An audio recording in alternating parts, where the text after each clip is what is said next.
do livro Céu e o Inferno. Parte 2. Capítulo 8. Expiações terrestres. Joseph Maitre.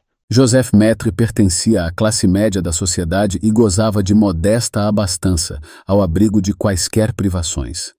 Os pais o destinavam à indústria e lhe deram boa educação, mas aos 20 anos ele perdia a visão. Morreu em 1845, com 50 anos.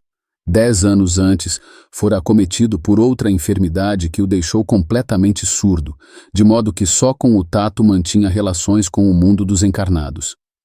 Não ver já é um suplício. Não ver e não ouvir é duplo suplício, principalmente para quem, depois de fruir as faculdades de tais sentidos, tiver de suportar essa dupla privação.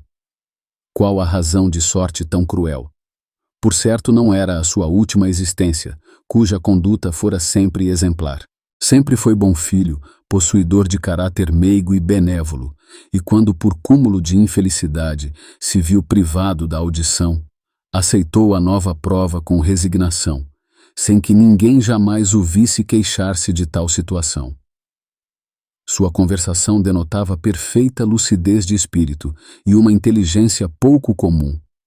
Uma pessoa que o conhecera, na presunção de que poderia receber instruções úteis, evocou-lhe o espírito e obteve a seguinte mensagem, em resposta às perguntas que lhe dirigira. Agradeço, meus amigos, por vos terdes lembrado de mim, embora talvez nem sequer pensasseis em evocar-me, se motivos sérios não vos animassem, de modo que atendo ao chamado com prazer, feliz por poder servir à vossa instrução.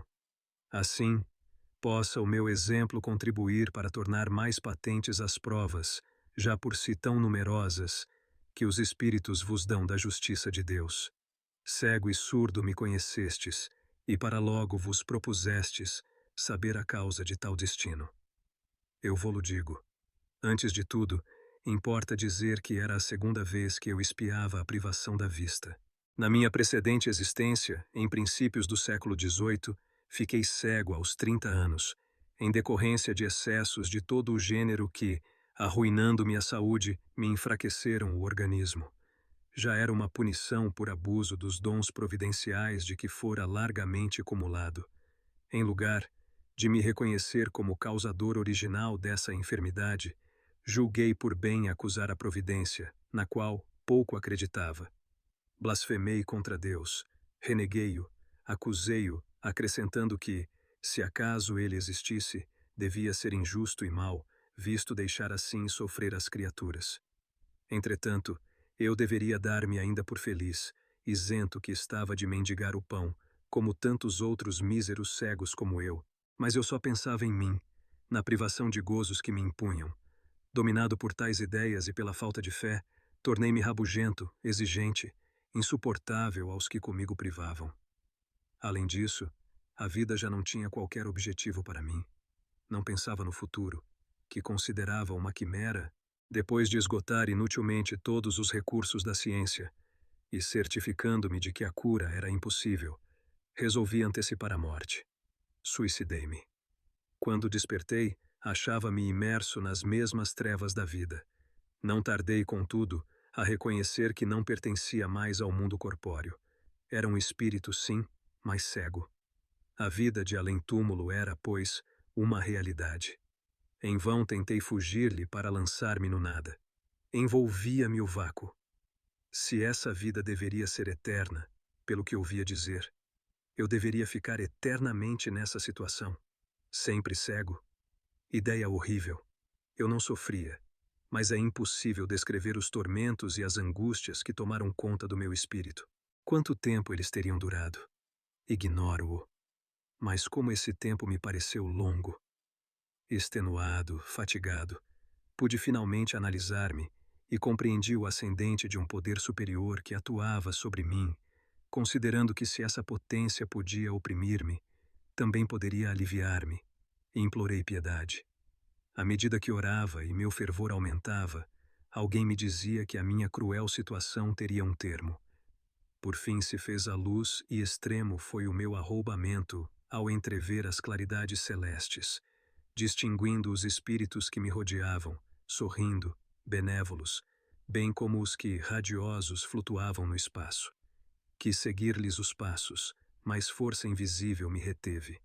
E um deles me disse: o Deus que negaste se compadeceu do teu arrependimento e permitiu-nos que te dessemos a luz, mas tu só cedeste pelo sofrimento, pelo cansaço. Se de agora em diante quiseres participar desta felicidade aqui fruída, é preciso provares a sinceridade do teu arrependimento e dos teus bons sentimentos, recomeçando a prova terrestre em condições que te predisponham às mesmas faltas, porque esta nova provação deverá ser mais rude ainda que a primeira. Aceitei pressuroso, prometendo não mais falir. Assim voltei à terra na existência que conheceis. Não me foi difícil ser bom, visto que não era mau por natureza. Revoltara-me contra Deus, e Deus me puniu.